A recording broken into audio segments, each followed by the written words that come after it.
A businessman. A killer. The horrors of Fox Hollow Farm still whisper through the trees, waiting to be uncovered. Herb Baumeister was born in one. They say monsters don't live under your bed. They live next door.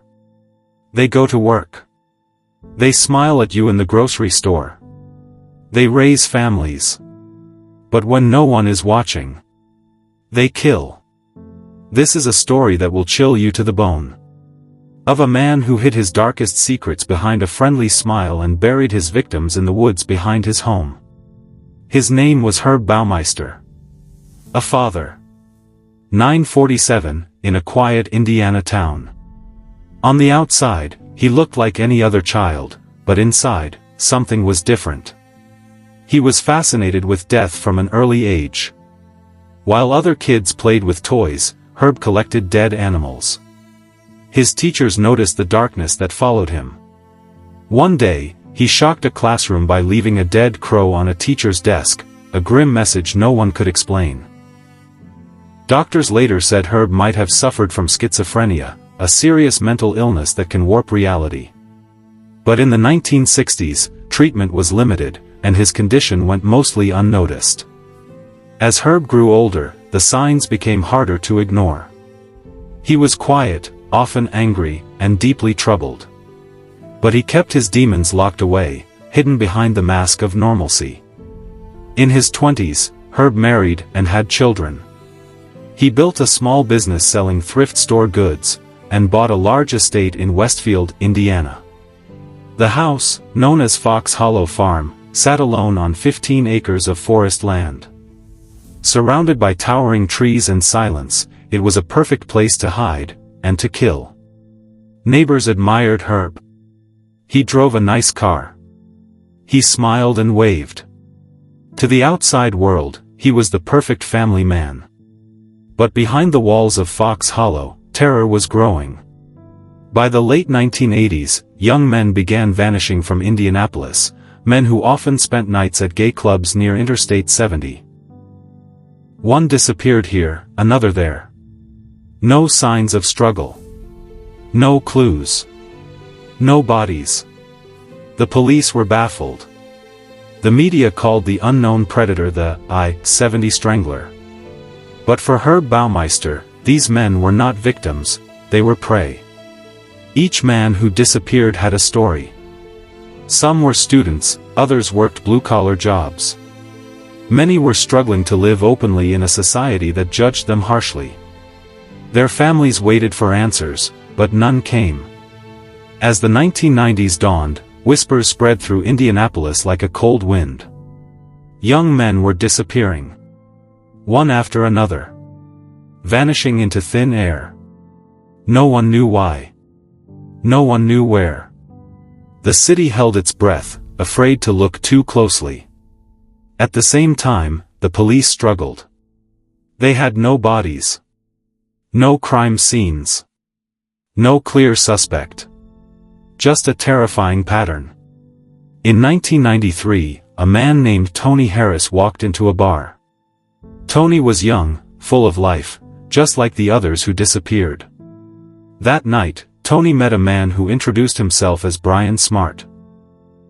Brian was charming. Well-dressed. His smile was warm, but his eyes were cold. There was something about Brian that sent a shiver down Tony's spine. Brian talked about his house in the woods. About the pool. About the fun they could have. Tony didn't know then, but Brian was the darkness waiting to strike. Tony followed Brian into the night. They drove deep into the forest, past the city's edge. Tony saw the mansion for the first time, massive, silent, and hidden by the trees.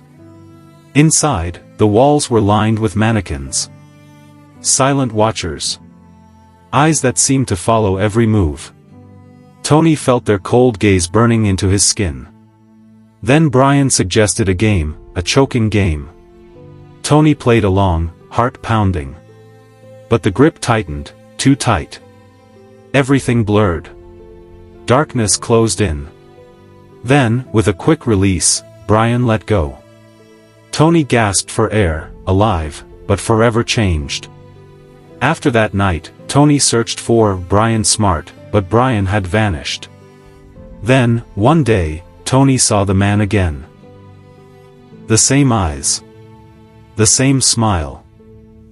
But this time, Tony learned his real name. Herb Baumeister. Herb's wife, Julie, noticed strange things. Why did Herb disappear for hours at night? Why was their son playing with a human skull in the woods? Julie's questions grew louder, but Herb remained silent. She filed for divorce, fearing the man she married was not who she thought he was. When police finally got permission to search Fox Hollow Farm, what they found would shock the world. Behind the house, the ground was disturbed. At first, just one bone. Then another. And another. It wasn't a grave, it was a mass burial site. More than 10,000 human bone fragments scattered through the woods. Skulls. Jawbones. Ribs. Belonging to at least 11 young men. Herb had killed them, and buried their bodies in his backyard. Herb had tried to erase the evidence. Burning some remains. Crushing others. But the truth was buried under the trees, and it was about to be uncovered. When Herb realized the police were closing in, he fled to Canada. He parked near a quiet beach. Left a note. But the note said nothing about the victims. Just stress. Money. Family problems. Then, he ended his life. The mansion still stands. And those who enter speak of strange things. Footsteps echoing in empty halls. Whispers in the night. A feeling of being watched in the indoor pool. Paranormal investigators, psychics, and neighbors all agree. Something evil never left. Monsters don't always roar. Sometimes, they whisper. They live next door. Herb Baumeister was one of those monsters. The young men he killed deserve to be remembered. Their stories deserve to be told. The men who vanished were more than just headlines. They were sons, brothers, friends. One was David Langer, a college student with a bright future, last seen leaving a nightclub near downtown Indianapolis. Another was Mark Refner, a hard worker who dreamed of moving to a big city someday. Many of the men were gay, living quietly in a world that didn't accept them. Some feared coming out, even to their families. They lived in shadows, vulnerable, isolated. Police pieced together the disappearances. They noticed something chilling: all the men vanished after a night out near Interstate 70. It was as if the killer was waiting there, patient, watching.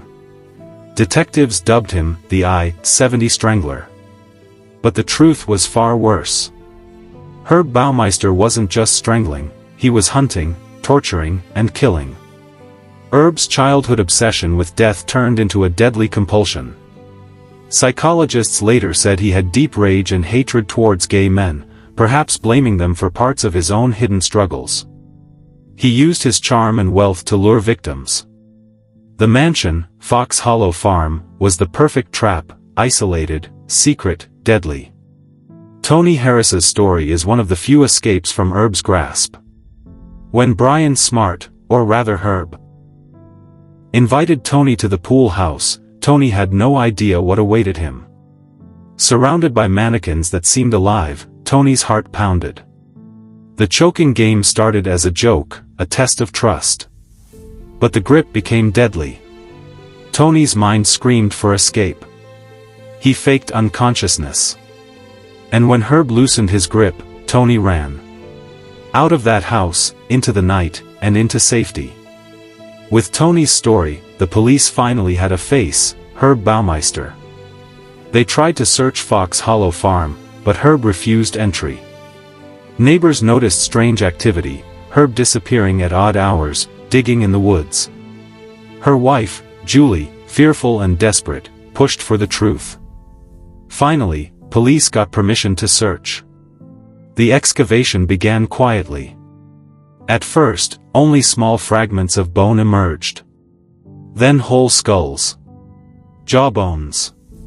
Ribs. At least 11 young men had been buried there. Some bodies burned. Others crushed. Herb's efforts to hide the truth were brutal, but he could not erase his crimes. Westfield was shaken to its core. Families wept for lost sons. Friends mourned broken lives. The town couldn't believe the monster had lived among them, hiding in plain sight. Realizing the walls were closing in, Herb fled north to Ontario, Canada. He parked near a beach. Wrote a note, not about the victims, but about his own troubles. Then, with one final act, he ended his life. Fox Hollow Farm remains empty, yet no one says it's silent. Visitors report footsteps where none should be. Whispers in the night. A cold presence in the indoor pool. Paranormal investigators have been drawn to the site. Some say the house holds the souls of those lost. We imagine monsters with fangs and claws.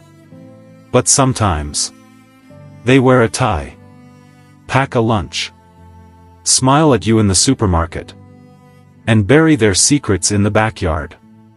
Herb Baumeister never faced a courtroom. He never confessed.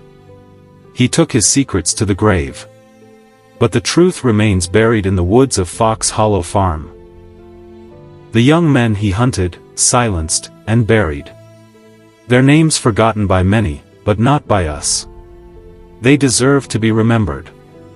They deserve justice. We like to think monsters belong in horror stories. But sometimes, they live next door. They wear the face of a father, a businessman, a neighbor. Herb Baumeister was one such monster. If this story chilled you to the bone, if you believe the victims' voices should be heard, please like this video, subscribe to the channel, and turn on the notification bell. Because every week, we bring you stories of the darkness hiding in plain sight. This is Unveiled Crime Stories, where we shine light into the shadows.